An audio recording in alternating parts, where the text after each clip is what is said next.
이번 시간에는 두 중인 83번째 시간으로 에브라임 지파와 요셉 지파의 관계에 대해서 말씀드리겠습니다.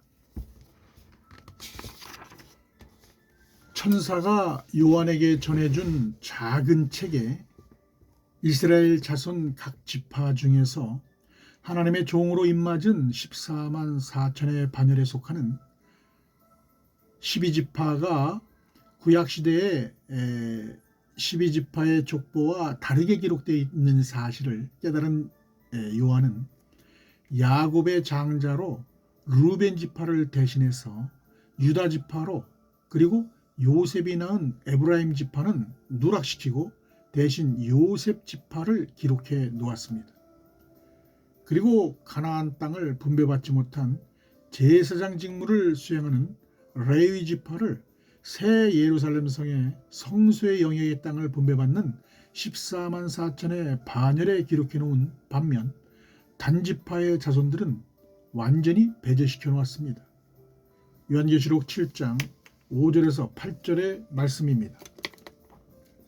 유다 지파 중에 입맞은 자가 1만 2천이요, 루벤 지파 중에 1만 2천이요, 갓 지파 중에 1만 2천이요, 아셀 지파 중에 1만 2천이요, 납달리 지파 중에 1만 2천이요, 므낫세 지파 중에 1만 2천이요, 시므온 지파 중에 1만 2천이요, 레위 지파 중에 1만 2천이요, 이사갈 지파 중에 1만 2천이요, 스불론 지파 중에 1만 2천이요, 요셉 지파 중에 1만 2천이요, 베냐민 지파 중에 입맞은 자가 1만 2천이라. 네. 먼저 야곱의 12지파의 자손들 중에서 원래 장자의 지파는 장손 루벤 지파인데 마지막 추수 때 드러난 14만 4천의 반열에는 유다 지파를 장자의 명분으로 세워놓은 성경적 근거를 찾아보아야 합니다. 이스라엘의 장자 루벤이 그의 서모 비라와 통간한 사건으로 그 아비의 침상을 더럽게 하였으므로 장자의 명분이 유다에게 넘어가게 된 것을 성경은 증거하고 있습니다. 역대상 5장 1절에 보면 이스라엘의 장자 루벤의 아들들은 이러하니라. 루벤은 장자라도 그 아비의 침상을 더럽게 하였으므로 장자의 명분이 이스라엘의 아들 요셉의 자손에게로 돌아갔으나 족보에는 장자의 명문대로 기록할 것이 아니니라. 네. 야곱의 마지막 유언대로 유다는 형제들보다도 뛰어나고 이스라엘의 주권자이신 예수 그리스도께서 유다 지파에서 예비해 놓은 다윗 왕의 위로 세상에 오시기 때문에 제사장 나라의 백성으로 택한 이스라엘 자손들 중에서 으뜸이 되는 장자의 명분을 취하게 된 것입니다. 창세기 49장 8절 10절의 말씀입니다. 유다야, 너는 네 형제의 찬송이 될지라. 내 손이 네 원수의 목을 잡을 것이요 네 아비의 아들들이 네 앞을 절하리로다. 홀이 유다를 떠나지 아니하며 치리자의 지팡이가 그 발 사이에서 떠나지 아니하시기를 실로가 오시기까지 미치리니 그에게 모든 백성이 복종하리로다. 네. 그런데 성경에는 야곱의 장자의 명분은 원래 요셉의 자손에게로 돌아갔으나 야곱의 족보에는 장자의 명분대로 기록할 것이 아니었기 때문에 유다의 자손으로 돌아가게 되었다고 증거하고 있습니다. 그 이유가 뭘까요? 원래 요셉은 야곱의 11번째 아들로 라헬에게서 태어났습니다. 그러나 장자 루벤이 아비의 침상을 더럽게 하였으므로 장자의 명분이 이스라엘의 아들 요셉의 자손에게로 돌아갔으나 이스라엘 12지파의 족보에는 기록되지 못하였습니다. 그 이유는 야곱의 마지막 유언을 통해서 확인할 수가 있는데, 유언의 내용에 장자의 명분을 얻은 유다 지파의 다윗 왕의 위로 오실 이스라엘의 반석인 목자가 나와서 요셉 자손의 태문을 열어주실 것을 예언해 놓았습니다. 창세기 49장 24절에서 25절의 말씀입니다. 요셉의 활이 도리어 견강하며 그의 팔이 힘이 있으니 야곱의 전능자의 손을 힘입음이라. 그로부터 이스라엘의 반석인 목자가 나도다. 내 아비의 하나님께로 말미암나니 그가 너를 도우실 것이요 전능자로 말미암나니 그가 내게 복을 주실 것이라. 위로 하늘의 복과 아래로 원천의 복과 젖먹이는 복과 태의 복이로다. 네.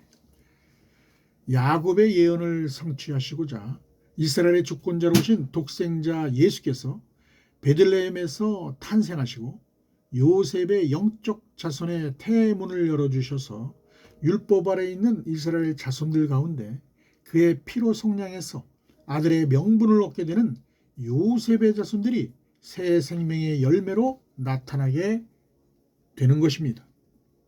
따라서 하나님이 땅에 속한 이스라엘의 12지파의 족보에 요셉을 장자의 명분대로 기록하지 못하게 하신 것은 장차 새 생명으로 거듭나는 요셉의 영적 자손들은 하늘에 속한 어린 양의 12사도의 족보에 기록해 놓았기 때문입니다. 그렇다면 요셉의 자손은 이스라엘 12지파의 족보에 기록될 수 없는 신분인데 어떻게 14만 4천의 반열에 요셉 지파가 기록될 수 있었는지 성경적 근거를 제시해야 합니다.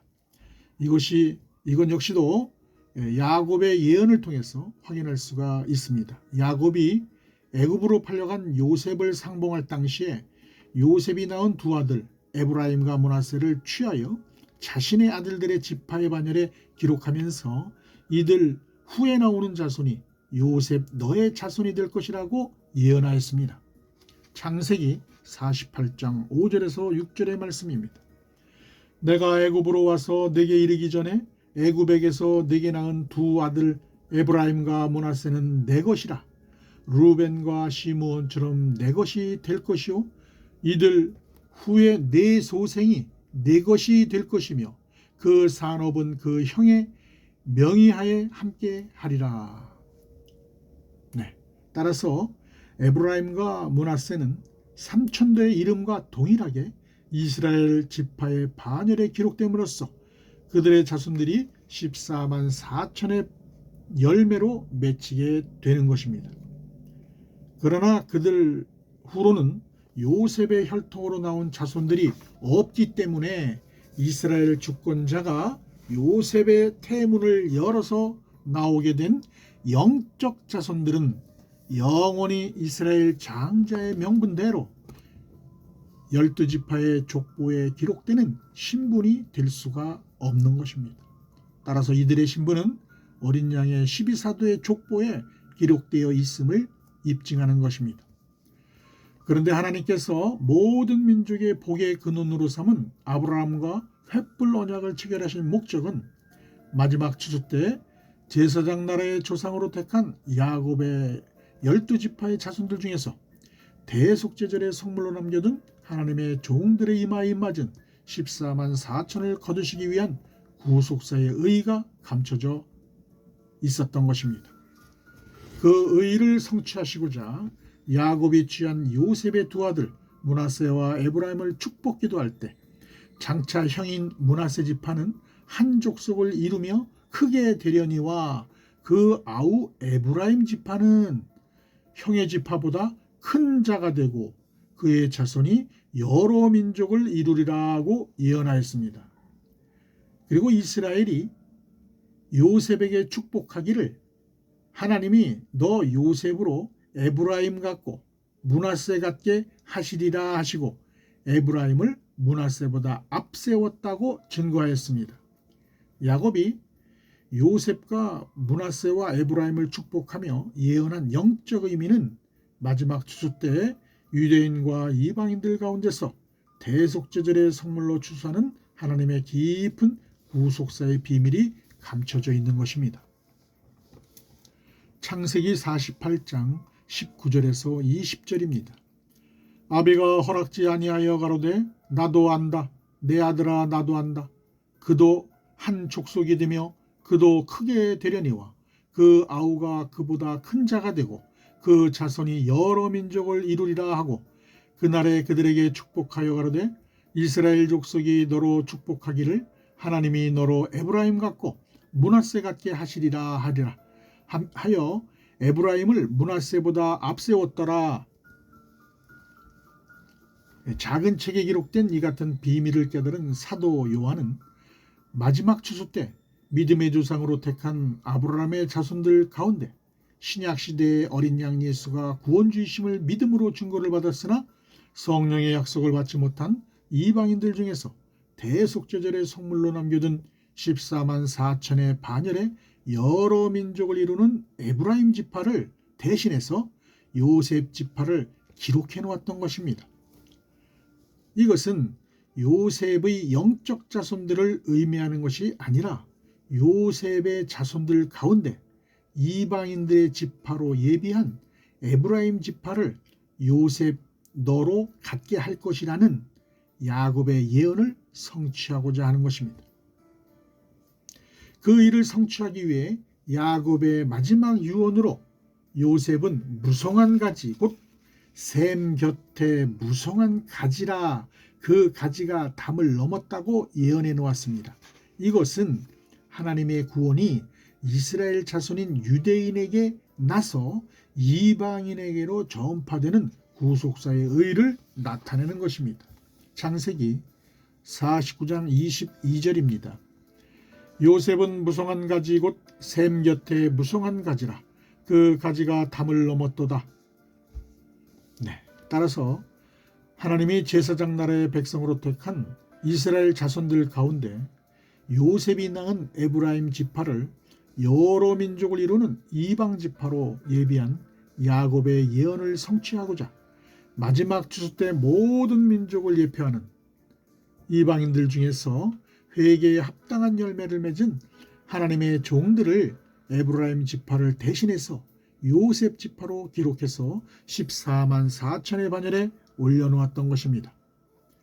이는 신구약 시대의 율법의 계명과 어린 양 예수가 우리의 구원주심을 믿음으로 증거를 받았으나 성령의 약속을 받지 못한 유대인과 이방인들 가운데서 구원의 표로 이마에 인맞은 하나님의 종들을 이스라엘 12지파의 이름으로 연합을 이루는 14만 4천으로 거두어서 새 예루살렘 성의 12문들 위에 천사가 청량해 놓은 성소의 영역을 분배해 주시기 위함입니다. 따라서 요셉이 낳은 므낫세 지파의 자손들은 이스라엘 자손 각 지파 중에서 하나님의 종으로 입맞은 14만 4천의 반열에 기록되어 있지만 여러 민족을 이루는 이방 지파를 예표하는 에브라임 지파를 누락해 놓은 것은 요셉 지파를 그 반열에 표기하기 위한 것임을 알 수가 있습니다. 그리고 구약 시대에 제사장의 신분을 받은 레위 지파의 자손들은 가나안 땅을 분배받지 못하였지만 마지막 추수 때 그들의 자손들도 땅에서 구속함을 받는 이스라엘 12지파의 이름으로 연합을 이루는 하나님의 종들의 신분이기 때문에 새 예루살렘 성에 예비된 성소의 영역을 동일하게 분배받기 위해서 14만 4천의 반열에 기록해 놓은 것입니다. 결론적으로 요한이 시온산에 권세 아래 있는 표로 어린 양 예수의 이름과 그 아버지 여호와 하나님의 이름을 이마에 쓰고 서 있는 14만 4천의 정체를 이스라엘 자손 각 지파 중에서 하나님의 종으로 택함을 받은 유대인과 이방인들로 정확하게 기록할 수 있었던 것은 바로 작은 책에 기록된 야곱의 예언을 성취하는 구속사의 비밀을 성경적 근거를 통해서 깨달았다는 사실을 입증하는 것입니다. 감사합니다.